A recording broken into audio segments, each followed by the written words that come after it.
पाहताय प्रहार टीव्ही, सत्यमेव व्रतम। महाराष्ट्र विधान परिषदेच्या निवडणुकीसाठी गुरुवारी राजकीय घडामोडींना वेग आला होता। राष्ट्रवादी काँग्रेस पक्षाने अजित पवार गट धक्कादायक निर्णयाची मालिका सुरूच ठेवली आहे। संख्याबळानुसार राष्ट्रवादीला एकच जागा मिळणार होती, मात्र या जागेसाठी जवळपास 75 जण इच्छुक होते।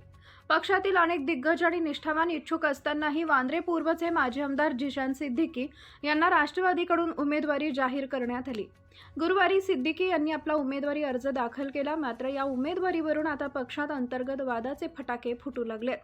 जिशान सिद्दीकी यांची उमेदवारी केवळ राजकीय गणितांमुळे नाही, तर एका बड्या बॉलिवूड सुपरस्टारच्या हस्तक्षेपामुळे मिळाल्याची चर्चा आता राष्ट्रवादीच्या वर्तुळात रंगली आहे। सूत्रांनी दिलेल्या माहितीनुसार सिद्दीकी यांना संधी मिळावी म्हणून हिंदी चित्रपटसृष्टीतील एका दिग्गज अभिनेत्यानं राष्ट्रवादीच्या बड्या नेत्यांशी थेट संपर्क साधला होता।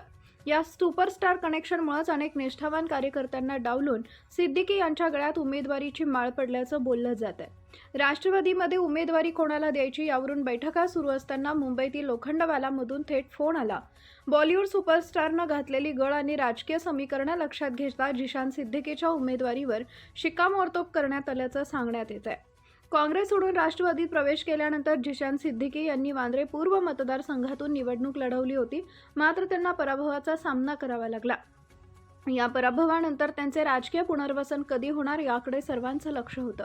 अजित पवार यांनी माझे वडील दिवंगत बाबा सिद्दीकी यांना विधान परिषदेचा शब्द दिला होता, तो शब्द आज पक्षाध्यक्ष सुनेत्रा पवार यांनी पाळलाय, त्याबद्दल मी त्यांचा ऋणी आहे, अशी भावना जिशान सिद्दीकी यांनी उमेदवारी अर्ज भरल्यानंतर व्यक्त केली। या निर्णयामुळे राष्ट्रवादीच्या निष्ठावान कार्यकर्त्यांमध्ये नाराजीची लाट आहे।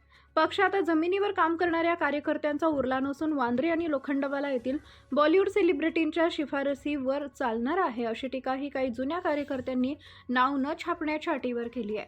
आगामी काळात या नाराजीचा फटका पक्षाला बसणार की सिद्दीकींची निवड सार्थ ठरणार हे पाहणं महत्त्वाचं ठरेल।